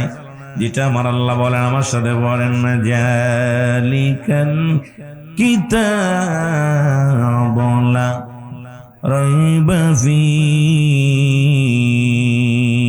জোরে বলো আল্লাহু আকবার। আল্লাহ বলে এটার মধ্যে কোনো সন্দেহ নাই। কি নাই? জোরে বলেন, কোনো সন্দেহ নাই। আসেনি? কিয়ামত পর্যন্ত এমন একটা কোরআন, এমন একটা কিতাব পৃথিবীর কেউ লিখে দিতে পারবে না। পৃথিবীর মধ্যে কোরআনের একটা আয়াত, কোরআনের একটা সূরা সারা পৃথিবী উল্টে যাবে। পৃথিবীর কোনো মানুষের এই ক্ষমতা দেন নাই যে কোরআনের একটা আয়াত লিখে দাও, কোরআনের আয়াত একটা লেখ বানায়া দাও। কারণ রাসূলের কাছে যখন কোরআনুল কারীম যখন নাজিল হতো, অমুসলিমেরা, ইহুদি খ্রিস্টানেরা, কাফেরেরা তারা চিন্তা করতো মুহাম্মাদের বানোয়াট গল্প। মুহাম্মাদের কাছে এই বানোয়াট গল্পগুলো তারাও চিন্তা করে আমরাও লিখবো, কিন্তু এই কোরআনের মতো এত মধু, কোরআনের মতো এত মায়া, কোরআনের মতো এত সুন্দর ভাবে একটা আয়াত তারা কোনোদিন লিখে দিতে পারেন নাই। এই কোরআন আসছে গোটা অনেকেই বলে মানব জাতির জন্য, আমি বলি না, এই কোরআন একমাত্র আছে হেদায়েত প্রাপ্ত বান্দাদের জন্য। আল্লাহ বলে হুদাল লিল মুত্তাকিন। জোরে বলেন না মারহাবা। আল্লাহ বলেন এই কিতাবটা হেদায়েত প্রাপ্ত বান্দাদের জন্য। কারণ এই জন্য কোরআনকে ভালোবাসে কারা? একমাত্র ঈমানদারেরা। কোরআনকে ভালোবাসে কারা? হেদায়েত প্রাপ্ত বান্দারা। কোরআনের প্রতি মায়া কাদের? হেদায়েত প্রাপ্ত বান্দাদের। ও মুসলমান শুনে নাও, এই কোরআনের ভুল ধরার জন্য অসংখ্য মানুষ, অসংখ্য কবি, অসংখ্য জাতি এখনো বসে আছে। কারণ কোরআনের ভুল যদি ধরতে পারে, তাদের চিন্তা কোরআন থেকে যদি মানুষকে সরায় দেওয়া যায়, কোরআন থেকে যদি মানুষের মুখ ফেরায় নেওয়া যায়, তাহলে মানুষকে গুমরাহি করার একটা সহজ উপায় হয়ে যাবে। এই জন্য মুনাফিক আছে এই দুনিয়ার মধ্যে। আল্লাহ বলে মিনান নাস, আল্লাহ বলে মিনান নাস, মানুষের মধ্যে মায়াকুলু, তারা বলবে আমান্না, তারা ঈমান আনছে বিল্লাহি, আল্লাহর প্রতি, বিল ইয়াউমিল আখির, আখিরাতের প্রতি বিশ্বাস স্থাপন করছে। ওমা হুম বিমা মুমিনিন। আল্লাহ বলে হাবিব আপনার কদমের মধ্যে একদল মানুষ যাবে, তারা বলবে আমরা ইমানদার, আমরা মুত্তাকিন, আমরা মুমিন, আমরা আল্লাহওয়ালা। না রে হাবিব না, ওদের জন্য আমি রেখে দিলাম মুআদ্দাতুল কাফিরিন। এই কাফের, এই মুনাফিক, এই বেঈমানদের জন্য আমি আল্লাহ রেখে দিলাম একটা নয়, দুটি নয়, 7-7টা জাহান্নাম। কয়টা? এই করে জোরে বলেন কয়টা? এটা একটু এদিক ঘুরে দিতে হবে, ফ্যানটা একটু ঘুরে দিতে হবে। আমার বাবারা, আমার বন্ধুরা, আমার একটা নয়, দুটি নয়, 7-7টা জাহান্নাম রেখে দিয়েছে। কাদের জন্য? মুনাফিকদের জন্য। ওই মানুষের মধ্যে যারা ধোঁকা দেয়, যারা ইসলামকে ধোঁকা দেয়, যারা কোরআনকে ধোঁকা দিতে চায়, এই সমস্ত মানুষের জন্য রব্বে কারীম সুন্দর একটা জায়গা রাখছে। সেই জায়গাটার নাম হলো জাহান্নাম। দুনিয়ার অন্যায় করলে যেমন জেলখানা আছে, ফাঁসি আছে, যাবজ্জীবন জেল আছে, রব্বে কারীমের দরবারে রব্বে কারীম বিচার করবে। বিচার করে যার ফয়সালা দিব জাহান্নাম, সেই জাহান্নামের মধ্যে নিম্ন জায়গা, সবচাইতে নিম্ন জায়গা হবে হুব্বুল ফুজুল, নিম্ন কাতারের জায়গা। রাসূল বলে গেছেন মুনাফিকদের জায়গা, সবচাইতে মুনাফিকদের স্থান হবে পৃথিবীর মধ্যে। যেমন পৃথিবীর মধ্যে কোন খারাপি জিনাকারী মুসলমান পৃথিবীর মধ্যে ঘুষখোরদের যেমন মানুষ ঘৃণা করে, তদ্রূপ কিয়ামতের ময়দানে যেদিন জাহান্নামের মধ্যে দিবে, সবচাইতে নিম্ন জাহান্নামের মধ্যে, জাহান্নামের একটা নিম্ন স্তরের মধ্যে তাদের জায়গা হবে। সেই জায়গাটার নাম হলো হুব্বুল ফুজুল, নিম্ন কাতার। জাহান্নামীদের রক্ত পানি গড়ায়া গড়ায়া সেই ময়দানে যাবে, আর এইগুলো তারা পান করবে। সবচেয়ে নিম্ন কাতার হবে মুনাফিকদের জায়গা। জোরে বলো আল্লাহু আকবার। মুনাফিক, ছগলখোর, এদের জায়গা হবে সবচেয়ে নিম্ন জায়গা, নিম্ন কাতারের জায়গা হুব্বুল ফুজুল। রাসূল বলছে সবচেয়ে জাহান্নামের একটা নিম্ন স্তরের জায়গা। পচা পানি, যেমন ময়লা আবর্জনা, আমরা একটা গর্ত থাকে, গর্তের মধ্যে যেমন দুনিয়ার পচা গন্ধ, ময়লা আবর্জনা, এটা ধুয়ে ফাইলে গর্তের মধ্যে যায়। জাহান্নামের পানিগুলো, কুরক্তগুলো, বমি, রক্ত, কুরক্ত, গরম পানি, হায় নিফাসের পানিগুলো, এগুলো প্রবাহিত হয়ে ওই খাদের মধ্যে যাবে, আর এই খাদের মধ্যে জায়গা হবে মুনাফিকদের। সুতরাং মুসলমান বাবারা আমার, এই জন্য আমি ছোট্ট একটা আয়াত থেকে শুরু করি। আল্লাহ বলো মিনান নাস। নাস শব্দের অর্থ কি? মানুষ। নাস শব্দের অর্থ কি? জোরে বলেন কি? আরো জোরে বলেন কি? এই মানুষদের বলছে আল্লাহ, হে হাবিব, এই মানুষের মধ্যে কিছু মুনাফিক আছে যারা দুনিয়ার মধ্যে মুসলমান। শোনো, আজকে ইসলামটাকে ভালো লাগে না, ইসলামের লিবাস লাগাইছে, ইসলামের পোশাক পরে ইসলামের দোহাই দিয়ে পৃথিবীর মধ্যে বিভিন্ন কাজে লিপ্ত হয়ে যায়, বিভিন্ন কর্মে লিপ্ত হয়ে যায়। তারা উপরে লিবাসের মধ্যে মুসলমান, অন্তরের মধ্যে মুসলমান না। লিবাসের মধ্যে নবী, অন্তরের মধ্যে নবী নাই। লিবাসের মধ্যে ইসলাম, অন্তরের মধ্যে লিবাস ইসলাম নাই। এই জন্য আল্লাহ কয়, ইমানদারেরা, বিশ্বাসীরা, তোমরা কি করো? পরিপূর্ণভাবে প্রবেশ করো। কিসের মধ্যে? ইসলামের মধ্যে। জোরে জোরে চিল্লায়া বলা যাবে না মারহাবা। আল্লাহ বলে, ইয়া আইয়ুহাল্লাযীনা আমানু। আল্লাহ যদি ইয়া আইয়ুহান নাস বলতো, এখানে নাস বলে নাই, বলছে নাকি? কি বলছে? ইমানদার। আল্লাহ কিন্তু ভালোবাসে ইমানদারদের। হে বৎস, হে আমার ভাই, হে আমার বন্ধু, হে আমার প্রতিবেশী, হে আমার বাবা, হে আমার মা, রব্বুল আলামিন বান্দাদেরকে ভালোবাসতে যায়, ইমানদারদের বেশি ডাকতেছে। আল্লাহ বলে ইমানদারেরা, বিশ্বাসীরা। এখানে নাচ বলে নাই। নাচ বললে ইহুদিদের বুঝাতো, খ্রিস্টানদের বুঝাতো, নাসারাদের বুঝাতো, হিন্দুদের বুঝাতো, বৌদ্ধদের বুঝাতো। রব্বুল আলামিন বলছে অনেক জাতি থাকবে, অনেক বহু জাতি থাকবে, এর মধ্যে আমি একটা জাতিকে অত্যন্ত ভালোবাসি, তারা ঢুকে যাবে কাদের? কিসের মধ্যে? ইসলামের মধ্যে। আল্লাহ বলে, এ ইমানদারেরা, বিশ্বাসীরা, শুনে নাও, শুনে নাও, তোমরা প্রবেশ করো কিসের মধ্যে? পরিপূর্ণভাবে দাখিল হও, পরিপূর্ণভাবে প্রবেশ করো। আর্ধেক ঢুকবা, আর্ধেক ঢুকবা না। এ মুসলমান মুসলমান শোনো, পরিপূর্ণভাবে ঢুকে যাও কিসের মধ্যে? ইসলামের মধ্যে। ইসলাম মানে শান্তি, ইসলাম মানে আত্মসমর্পণ, ইসলাম মানে নিজে না খেয়ে অন্যরে খাওয়ানো, ইসলাম মানে নিজে না ঘুমানোরে ঘুম পাড়ানো, ইসলাম মানে নিজে না জেগে থেকে অন্যরে ঘুম পাড়ানো, ইসলাম মানে সারেন্ডার করা। 80 থেকে 82টা অর্থ আছে ইসলামের। জোরে বল আল্লাহু আকবার। কয়টা? 80 থেকে 82টা অর্থ আছে ইসলামের। এখন ইসলামের মধ্যে ঢুকবে ইমানদার, কোন ধোঁকাবাজ না, কোন বেঈমান না, কোন মুনাফিক না, কোন মানুষের বাচ্চা না। ঢুকবে ইসলামের মধ্যে, ঢুকবে ইমানদার। আল্লাহর একটা দল আছে হিজবুল্লাহ, হিজবুশ শয়তান। এই হিজবুল্লাহ দলেরা ঢুকবে কিসের মধ্যে? জোরে বলেন না, কিসের মধ্যে? কথা বলেন না কেন? ইসলামের মধ্যে। আর ইসলামের মধ্যে ঢুকবে ইমানদারেরা। আল্লাহকে আমার একটা দল আছে, সেই দল হলো ইমানদার। ইমানদারদের ডাক দে বলে, ইমানদারেরা তোরা পরিপূর্ণ ঢোক কিসের মধ্যে? যখন ইমানদার ঢুকে যাবে ইসলামের মধ্যে, ওর দ্বারাই কোনো ক্ষতি হবে না সমাজে। ও সিয়ারের চিন্তা করবে না, সমাজের চিন্তা করবে, গদির চিন্তা করবে না, মুসলমান সমাজের চিন্তা করবে। ও মুসলমান শোনো, এই দুনিয়ার মধ্যে তার ভিতরে লোভ লালসা থাকবে না, তার ভিতরে দুনিয়ার কোনো লালসা থাকবে না। এই দুনিয়ার মধ্যে যারা ইসলামের মধ্যে ঢুকছে, এই দুনিয়ার মধ্যে তারা দুনিয়া করতে পারবে না, আল্লাহমুখী হয়ে যাবে। তাদের চিন্তাধারা সব সময় আল্লাহর দিকে, পৃথিবীর মধ্যে সব ছেড়ে দিবে। দুনিয়ার এই আবর্জনা, দুনিয়ার জঙ্গল, যেমন ছেড়ে দিয়েছিল ইব্রাহিম আদম যখন আল্লাহকে পাওয়ার জন্য ইসলামের মধ্যে প্রবেশ করলেন, দুনিয়ার রাজত্ব ছেড়ে দিয়ে জঙ্গলে বাসা বানাইলেন, কারণ দুনিয়া যেন তারে ধরতে না পারে। রাসূল বলছে বাল হুয়া কিলাফ, এই দুনিয়াটা পচা দুর্গন্ধ মরি, মানুষের চরিত্র হলো কুকুরের চরিত্র। এই দুনিয়ার পিছে যখন কোন মানুষ পড়ে যাবে রে, এই দুনিয়ায় মানুষকে জাহান্নামের দিকে নিয়ে যাবে। আর যে ব্যক্তি দুনিয়া ছেড়ে দিয়ে আখিরাতমুখী হয়ে যাবে, দুনিয়া তারে ধরবে। মুসলমান শুনে নাও, এই দুনিয়া রব্বুল আলামিন তারে দান করবে। দুনিয়ার সঞ্চয়, দুনিয়ার ধন সম্পদ, দুনিয়ার সৌন্দর্য, দুনিয়ার যত বালাখানা, সবকিছু আমার রব্বে কারীম ওই বান্দারে দান করবে। জোরে জোরে বলেন মারহাবা। দুনিয়া ছেড়ে দিতে হবে, দুনিয়া আপনাকে ধরবে। আখিরাতের দিকে অগ্রসর হন, আল্লাহ দুনিয়া দিয়ে দিবে। আর যারা দুনিয়া নিয়ে ব্যস্ত, বাল হুয়া খিলাফ।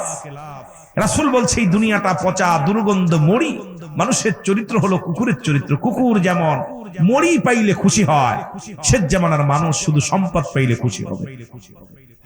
আপনাদের বুঝাইলে অনেক কথা বলতে হয়, তবুও কষ্ট লাগে, কারণ সমাজে এখন আমরা বুঝতেছি যে আজকে সমাজের মধ্যে আমরা উলামায়ে কেরাম, উলামায়ে সুর, আজকে পৃথিবীর মধ্যে অসংখ্য উলামায়ে কেরাম যারা ইসলামটাকে এমন ভাবে ভুল ব্যাখ্যা দিয়ে, ভুল বিশ্লেষণ দিয়ে আমাদেরকে ক্ষতি করার পায় তারা শুরু করছে। তাদের কথাবার্তা দ্বারা ইহুদি খ্রিস্টানরা খুশি হয়, তাদের কথাবার্তা দ্বারা ইমানদারের বুকে আঘাত লাগে। জোরে বলেন ঠিক কিনা? আরো জোরে বলেন ঠিক কিনা? আহা, এ পিটো পিট সমান, কয় কোরআন রোজা পূজা এক। কত কথা আমরা শুনতেছি, কথাগুলো কোরআনের মাহফিলে কোথায় লেখা আছে? আমাকে দেখাইতে হবে কোরআনের কোথাও লেখা আছে এই সমস্ত ভণ্ডামি।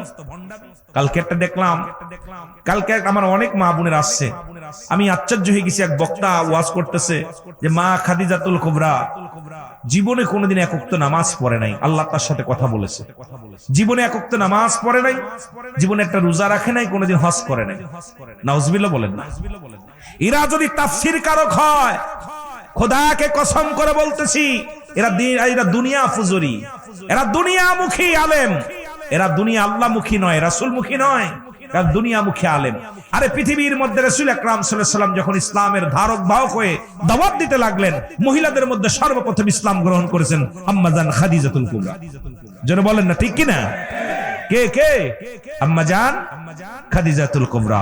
বালকদের মধ্যে শেরে খোদা হযরত আলী, আর মুরব্বিদের মধ্যে হযরত আবু বকর সিদ্দিক রাদিয়াল্লাহু তাআলা আনহু। উনি হলো 6 মাসের বড় ছিল রাসূলের চাইতে। কয় বছর? রাসূলের চাইতে 6 মাসের বড় বয়সে। কে? হযরত আবু বকর সিদ্দিক। ইনি ছিল 6 মাসের বড়। আর গোলামদের মধ্যে ছিল হযরত যায়েদ। যিনি গোলাম ছিল, এই 4 জন ব্যক্তি সর্বপ্রথম ইসলাম ধর্ম কবুল করেন। আর ওই বিয়াকুল মার্কা মাওলানা আমার নবীজি বলছেন, আমার খাদিজা যখন কালেমা পড়লো, আমার খাদিজা সারা রাত পিঠ আপনার ওই দরজায় দাঁড়ায়া পিঠে হেলান দিয়ে আমার খাদিজা মাওলা জিকির করতো। আমার খাদিজা যখন তো নামাজই ফরজ হই নাই, যখন খাদিজা ইসলাম ধর্ম কবুল করে তখন তো নামাজ এইরকম আমাদের মতো এইরকম ফরজ হয়নি। কোন জায়গা কোন কথা বলে, আশ্চর্য হয়ে গেলাম। এই সমস্ত ধোঁকা দেওয়া কথা, এই সমস্ত বিভ্রান্তিমূলক কথা, একেতেই আমাদের দেশে মাগুরা জেলার একটা কথা, একেতে সুন্দরী নারী তারপরে ঢোলের বাড়ি, একেতেই মানুষ ইসলামমুখী হয় না, একেতেই মানুষ ইসলামের দিকে ঝাল ঢুকে না। তারপরে যদি আমরা আলেমরা যদি এমন বিভ্রান্তিমূলক কথা বলি, ইহা দ্বারা কি সমাজ বাঁচবে? জোরে বলেন, বাঁচবে? আওয়াজ নাই, ভয় পান নাকি? এই আবু সাইদের এলাকার মানুষ তো ভয় পাওয়ার কথা না, বুক পেতে দেয়। তো এইরকম তো নারী মরা মানুষ কেমনে ভাই? উনি তো প্রমাণ করে দিয়ে গেছে বীর কেমন, পুরুষ কেমন মরতে হয়, পুরুষ কেমন জীবন দিতে হয়। আবু সাইদ ভাই তো দেখায়া দিছে। তাহলে আপনারা বীরের মতো সত্য কথা বলবেন, ভয় কিসের? যেতে হবে না ভাই, সিন্ধুকের মধ্যে থাকলেও মরণ হবে। জোরে বলেন ঠিক কিনা? হ্যাঁ জোরে বলেন ঠিক কিনা? না বেঁচে থাকবেন? কে কে মরবেন না একটু হাত উঠান দি। মরবেন না? আমি দেখছেন, আমি বললাম না আমার কথায় কিছু হয়তো ভেজাল বাঁধবে, কেন আমার ভাষা তো আপনাদের ভাষার লগে মিল নেই। আমাদের সকলেরই মরণ আছে। জোরে বলেন ঠিক কিনা? আরো জোরে বলেন ঠিক কিনা? আল্লাহ কবুল করো। জোরে বলেন আমিন। আরো জোরে বলেন আমিন। মুহাব্বতের সঙ্গে দুরূদ শরীফ পড়েন, আল্লাহুম্মা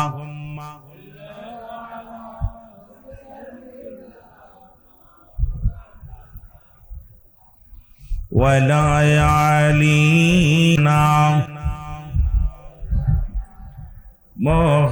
মুহাম্মাদ আল্লাহুম্মা। মাইকে আলোচনা করে মজা পাচ্ছি না, টানতেছে কম, টানছে কম মাইকে। ওয়ালা আলি সাইয়্যিদিনা। তাহলে ইসলাম মানে আজকে ভালো করে বুঝে নেন। ঢুকবে কারা? ইমানদারেরা। এখন ইমানদারদের কারা? ইমানদার কারা? যারা পৃথিবীর মধ্যে কালেমা পড়লো। ইমান আনার জন্য এক নাম্বার শর্ত হলো কালেমা। জোরে বলেন ঠিক কিনা? বোঝানোর জন্য বলে যায় বাবা, এটা কোরআনের সব আয়াত পড়া লাগবে না। ছোট্ট একটা আয়াত থেকে যদি তাফসীর করা হয়, ছোট্ট একটা আয়াত থেকে যদি বিশ্লেষণ করা হয়, শানুনজুল ব্যাখ্যা, এ মুসলমানের প্রেক্ষাপটে যে এইগুলো নিয়ে আলোচনা বলবো, যদি আলোচনা যদি মূল ধারায় যদি করা যায়, রাতকে রাত শেষ হয়ে যাবে, আলোচনা শেষ হবে না। আমার বাবারা, আমার বন্ধুরা, আমার ভালো করে বুঝে নেন, এক নম্বরে মুসলমান হওয়ার পূর্ব শর্ত হলো কি? কালেমা। জোরে বলেন ঠিক কিনা? এক নম্বরের শর্ত কি? কালেমা। আরো জোরে বলেন কি? লা ইলাহা ইল্লাল্লাহু মুহাম্মাদুর রাসূলুল্লাহ। আশহাদু আল্লা ইলাহা ইল্লাল্লাহু ওয়াহদাহু লা শারীকা লাহু ওয়া আশহাদু আন্না মুহাম্মাদান আবদুহু ওয়া রাসূলুহু। এই পরিষ্কার কর বাবা, মাইকটা ঠিক কর। মাইক তো অনেক সুন্দর সাউন্ড ছিল, এত সুন্দর ক্লিয়ার আওয়াজ ছিল, এখন ডেব ডেব ডেব ডেব ডেব ডেব করলে কথা বোঝা যায় না। যে কথা বলতেছিলাম, মুসলমান গভীর মনোযোগ। এক নম্বরে কালেমা, দুই নম্বরে নামাজ, ঠিক কিনা? তাহলে মুমিন হতে হলে, ইসলাম বা যদি ঠিক রাখতে হলে, এক নম্বরে কালেমা পড়ছো, নামাজ লাগবে কি লাগবে না? যেটা বলেন লাগবে কি লাগবে না? কালেমা, নামাজ, রোজা, হজ, যাকাত কাদের জন্য? যেটা বলেন কাদের জন্য? ইহুদিদের জন্য, খ্রিস্টানদের জন্য, অমুসলমান বৌদ্ধদের জন্য, হিন্দুদের জন্য। পৃথিবীর মধ্যেই চারটা, হিন্দুদের জন্য লাগবে যদি ঈমান এনে থাকে, বৌদ্ধদের জন্য লাগবে যদি ঈমান এনে থাকে, নাসারাদের জন্য লাগবে যদি ঈমান এনে থাকে। কারণ যখনই পড়েছে কালেমা, সঙ্গে সঙ্গে তার জন্য নামাজ ফরজ হয়ে গেছে। জোরে বলেন ঠিক কিনা? যখনই সে ঈমান আনছে, তখন তার উপরে চেপে পড়বে। সে তার বৌদ্ধ থাকবে না, খ্রিস্টান থাকবে না, নাসারা থাকবে না, ইহুদি থাকবে না, সে হবে ঈমানদার। জোরে বলেন ঠিক কিনা? আরো জোরে বলেন ঠিক কিনা? সুতরাং যুবক বন্ধুরা আমার, রব্বুল আলামিন আপনাকে কেমন সুন্দর বিধান দিয়ে দিলেন, বিধান দিলেন। ও যুবক, দিলের কান্ডা লাগায় শোনো, রাসূলুল্লাহর কাছে এক নাম্বার প্রিয় ছিল নামাজ, এক নাম্বার প্রিয় ছিল কি? আর যারা নবীরে ভালোবাসেন একটু হাত তুলে দেখেন না, নবীর প্রতি ভালোবাসা আছে কার কার? সবার ভালোবাসা আছে, জোরে বলেন মারহাবা।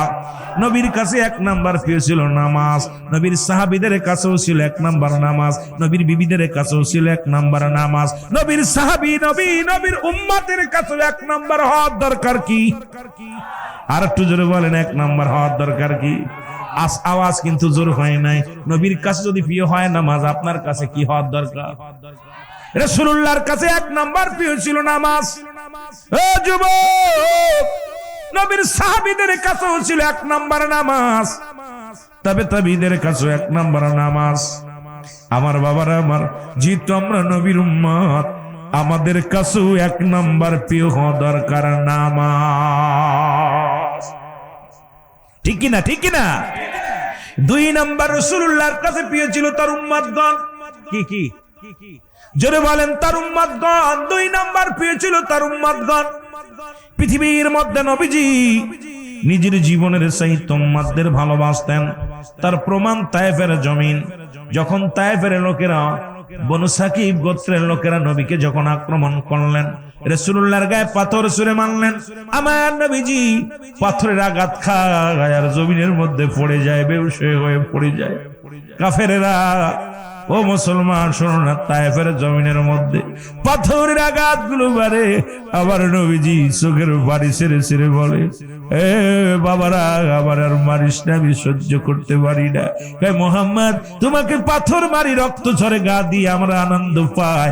আমার নবী কয়, ও তায়েফের ছেলেরা রে, যদি তোরা আনন্দ পাস আমি তোদের বারণ করব না, তবে বড় পাথর মারিস না, ছোট ছোট পাথর আমার গায়ের মধ্যে মার। সেদিন রাসূলুল্লাহ কেঁদেছিল আর বলছে, আল্লাহ তুমি আমাকে আরো ধৈর্য ধরার তৌফিক দান করে দাও, যেন আমার উম্মতিদের পাশে দাঁড়ানোর জন্য, আমার উম্মতিদের সত্যের কথা বলার জন্য তৌফিক দান করে দাও। কারণ এই দুনিয়ার মধ্যে আমাকে আনছো উম্মতের কান্ডারি বানাইয়া। হায়াতি খায়রুল লাকুম, আমার হায়াতের জিন্দেগিটা আমার উম্মতের জন্য কল্যাণ স্বরূপ বানায়া দিছো আল্লাহ। ওফাতি খায়রুল লাকুম, আমার ওফাতটাও তুমি উম্মতের জন্য কল্যাণ করে দিছো আল্লাহ। আল্লাহ, যেহেতু তুমি এই দুনিয়ার মধ্যে আমার উম্মতের জন্য, এই দুনিয়ার মধ্যে আমারে পাঠাইলা, আবার এই দুনিয়া থেকে বিদায় করে দিবা, আমার উম্মতের জন্য যতই নাগাত খাই না কেন, যত কষ্ট পাই না কেন, আল্লাহ ধৈর্য ধারণ করার তৌফিক দান করো আমারে। জোরে জোরে বলেন মারহাবা। ও মামা আয়াতি খায়রুল লাকুম, ও ফাতি খায়রুল লাকুম। রাসূলের কথাগুলো বলতে গেলে, ইসলামের কথাগুলো বলতে গেলে কত কষ্টের কথা। রাসূল সবচেয়ে পৃথিবীর বুকে তায়েফের ময়দানটা রাসূলের ছিল সবচেয়ে কষ্টদায়ক। এই দশম হিজরিতে আমার রাসূলের জীবনে বড় মর্মান্তিক কাহিনী। আমার রাসূলকে নির্যাতন করছে, আঘাত করছে। রাসূল শুধু কাছে আর বলছে, আল্লাহ আমার উম্মতের জন্য তুমি আমাকে শক্তি দাও, যাতে করে আমার উম্মতেরা যেন বিভ্রান্তি না হয়, আমার উম্মতেরা যেন পথভ্রষ্ট না হয়। জোরে বলা যাবেন আল্লাহু আকবার। একটু মহব্বতের সঙ্গে দুরূদ শরীফ পড়েন, আল্লাহুম্মা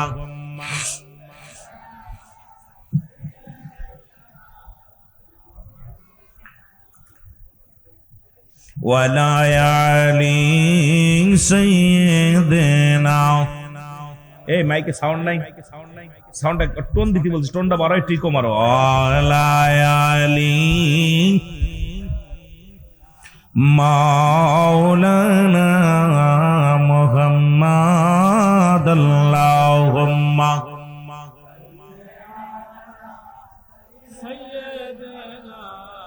মাওলানা মুহাম্মাদ আলা সাইয়্যিদিনা। এ দুনিয়ার মুসলমান,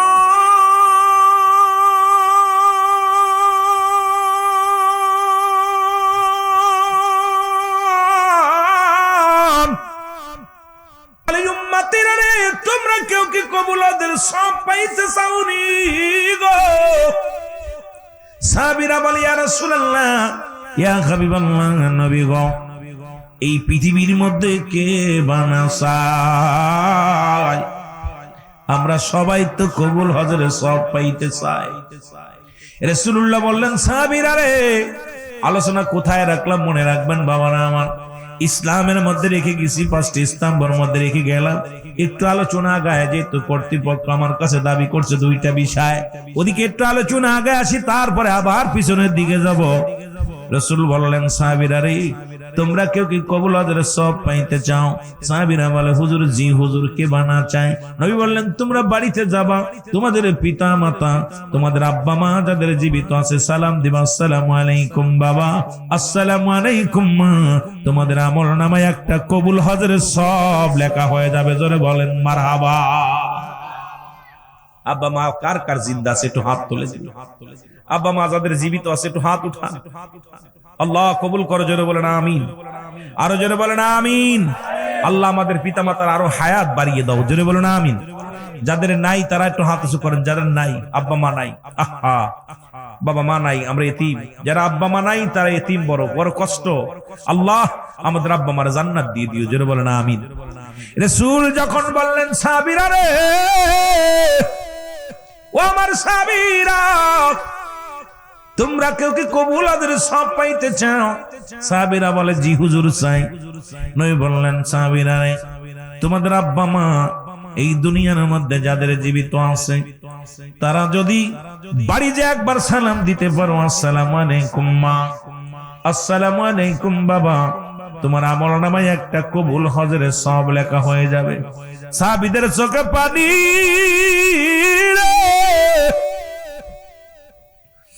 সাহাবীরা চোখের পানি ফেলে ফেলে কাঁদে রে।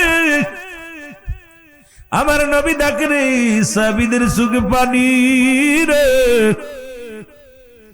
রাসূলুল্লাহ ডাকতে বলে, সাহাবীরা রে, তোমরা কেন কাঁদো?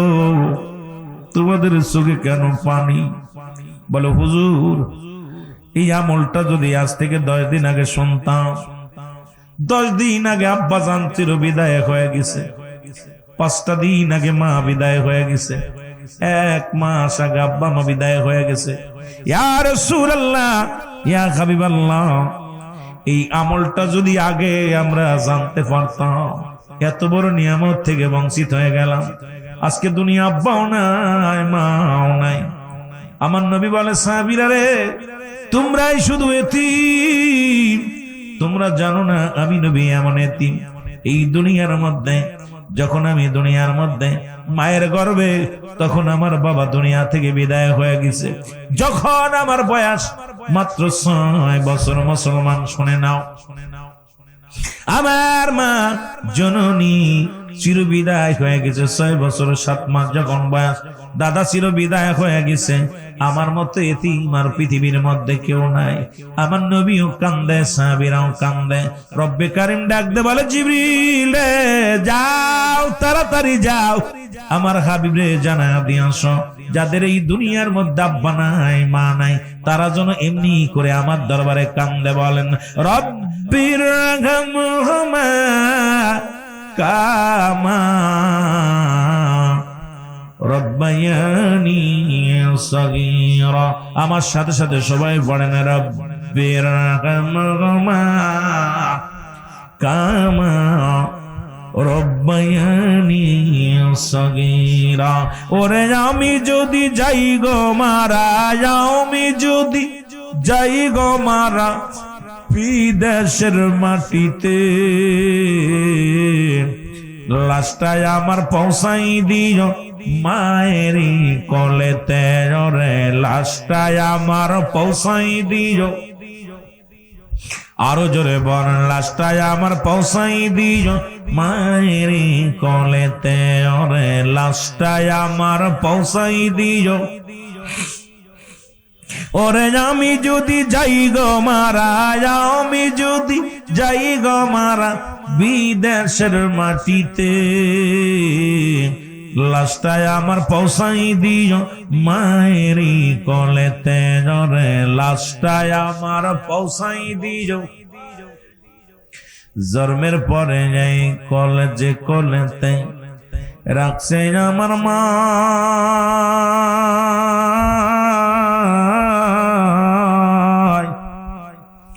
সেই কোলেতে মাথা রেখে নিদ্রা যেতে চাই আমি, সেই কোলেতে মাথা রেখে নিদ্রা যেতে চাই। জন্মের পরে যে কোলেতে রাখছে আমার মা,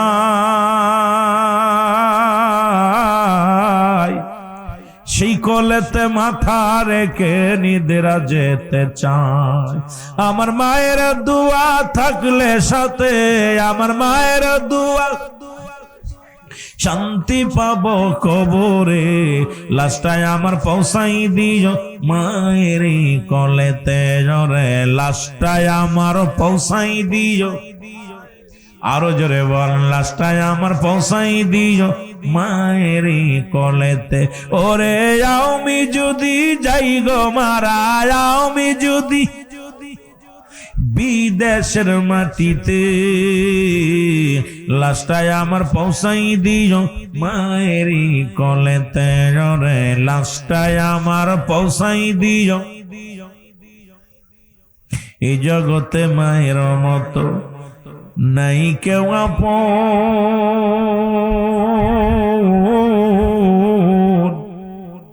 সেই মা বাবার না দেখাইয়া দিও না দাফন। আরে এই জগতে বাবার মতো নাই কেউ আপন,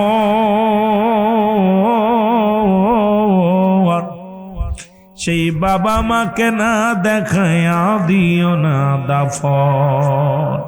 আমি মায়ের মুখটা দেখলে পারে, মায়ের মুখটা দেখলে পারে শান্তি পাবো কবরে, লাশটায় আমার পৌঁছাই দিও মায়ের কোলেতে রে, লাশটায় আমার।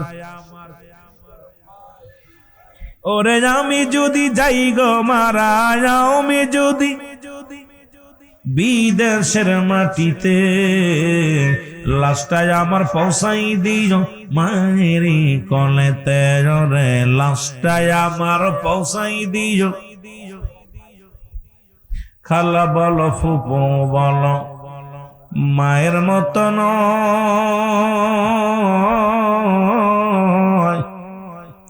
যতদিন মা থাকবে ধরায় কাঁদবে সন্তানের আশায় রে, সন্তানের আশায়।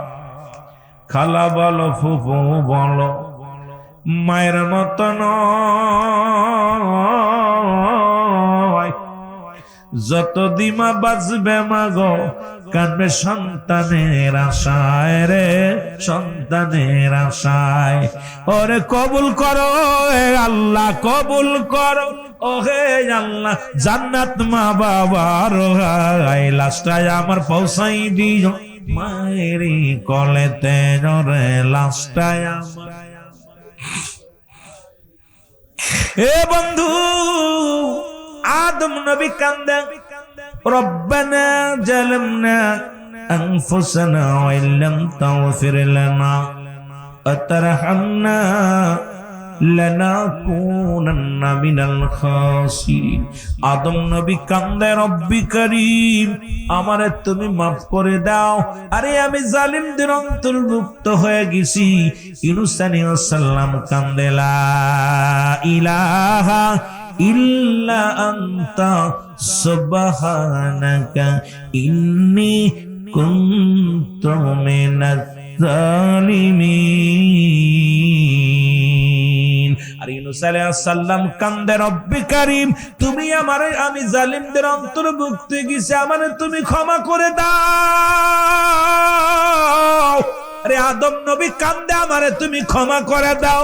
আর আমার আপনার নবী রাহমাতুল লিল আলামিন, নবী আমার উম্মতের কান্ডারি, নবী আমার উম্মতের দরদি, নবী কান্দে, রব্বি রহমহুমা কামা রব্বায়ানি সগীরা। জোরে জোরে চিল্লা বলা যাবে না মারহাবা। এই নবী বলে তোমাদের পিতা মাতা যখন বুড়া হয়ে যাবে, বুড়া হয়ে যাবে, বুড়ার গুড়া, মা বাবা খবরদার, খবরদার মা বাবার সঙ্গে দুর্ব্যবহার করবে না, মা বাবার সঙ্গে একটু শব্দ করবে না, মা বাবার মুখের দিকে চোখ রেখে কথা বলবা না। গত কয়েক সপ্তাহের নিউজ আপনাদের গাইবান্ধার জমি রংপুরের পাশে মাকে জবাই করে 3 টুকরা করে ফ্রিজের ভিতরে রাখছে। সাদুল্লাহপুরের জমিনে গতকালকে নিউজ, বাবা মাদকের টাকা দেয় নাই, ছুরির আঘাতে বাবার কলিজাটা বাইর করে ফেলেছে। আইরে দুনিয়ার মধ্যে 3 শ্রেণী মানুষের দোয়া কবুল হয় না। নাম্বার ওয়ান হলো পিতা মাতার নাফরমানি সন্তান, 2 নাম্বার হলো এতিমের মাল ভক্ষণকারী, 3 নাম্বার হলো হিংসুটে মানুষের। এই 3 শ্রেণী মানুষের দোয়া আল্লাহ কবুল করে না। তার মধ্যে 1 নাম্বার হলো পিতা মাতার নাফরমানি সন্তান। ওরে মুসলমান, আজকে দুনিয়ার মধ্যে তোমার হজ বরবাদ, তোমার যাকাত বরবাদ, তোমার নামাজ বরবাদ। মাঝে তোমাকে ডাক দিছে, বাবায় ডাক দিছে, রুহুল আমিন, নামাজে দাঁড়াইছো, ফরজ ব্যতীত তুমি নামাজ ছেড়ে দাও। নামাজে ছেড়ে দিয়ে আগে মা বাবার ডাকে সাড়া দাও। আজকে আমাদের দেশে, আজকে আমার সমাজের মধ্যে 80% 90% যুবক যাবে মা বাবার সঙ্গে নাফরমানি করার কারণে, জাহান্নাম হবে তার 1 নাম্বার ঠিকানা। জোরে জোরে চিল্লায় বলা যাবে না আল্লাহু আকবার, আর একটু জোরে জোরে চিল্লায় বলা যাবে না আল্লাহু আকবার। রাসূল বলছে, যেমন বুড়া মানুষ আর বুড়া মানুষ, এই বুড়া মানুষ যেমন ভুল করে, ছোট মানুষ যেমন ভুল করে, বিধব যখন বৃদ্ধ হয়ে যায়, আব্বা মা বয়সের তাৎপর্য বেড়ে যায়, তখন তার অনেক ভুল করে, ভুল গাবায়, ভুল ডিসিশন নেয়, রাগ শরীরের ভিতরে হয়ে যায়। যখন 40-এর উপরে বয়স, যখন 50-এর কোঠায় চলে যায়, এই মানুষটা বারবার ভুল করতে থাকে। খবরদার, খবরদার, তোমার সন্তান যেমন ভুল করলে রাগ করো না, সন্তান যেমন ভুল করলে হাসি মুখে উড়াইয়া দাও। তোমার আব্বা মা এরকম হাজার হাজার ভুল করবে, খবরদার, খবরদার, তাদের উপরে রাগ করা যাবে না, তাদের উপর অভিমান করা যাবে না। পিতা মাতা সন্তানের প্রতি 14টা হক। আল্লাহু আকবার। কয়টা হক? আরো জোরে বলেন, কয়টা? এ রংপুরের বাদানের দিলের কান্ডা লাগা শোনো, 7টা হক হলো দুনিয়ার মধ্যে জীবিত থাকতে, 7টা হক হলো এন্তেকালের পরে। তোমার আব্বা মা যারা চলে গেছে, আজকে দুনিয়ার মধ্যে থেকে বিদায় হয়ে গেছে, এ মুসলমান, তোমার কাছে 14টা হক, 7টা হক।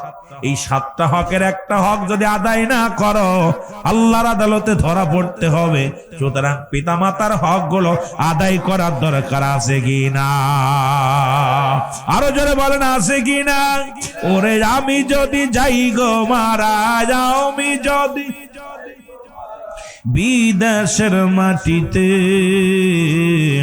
লাশটায় আমার পৌঁছাই দিও মায়ের কোলেতে, ওরে লাশটায় আমার,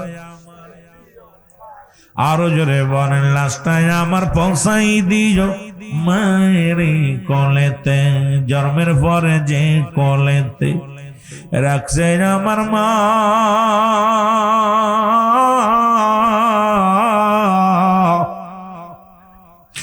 সেই মাকে না দেখাইয়া বিদায় দিও না, আমায় বিদায় দিও না। জন্মের পরে যে কোলেতে রাখছে আমার মা,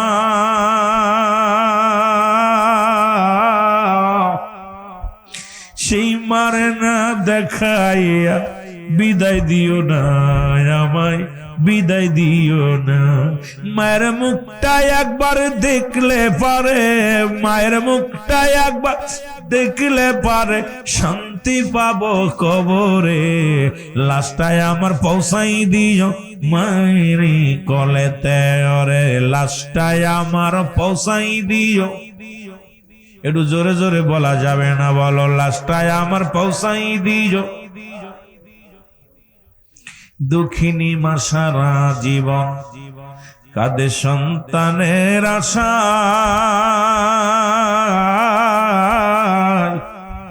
করিও ক্ষমায় আমার কলিজার দনহা, করিও ক্ষমায় আল্লাহ আমার সন্তানের হায়।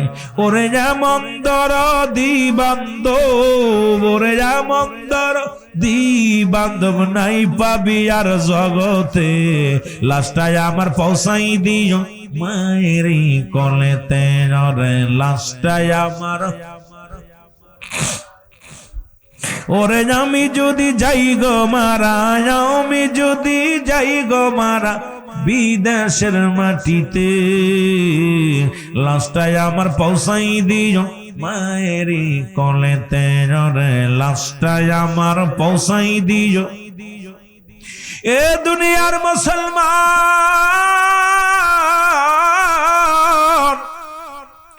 আমার নবীর একটা কথা আমার মনে পড়ে গেল।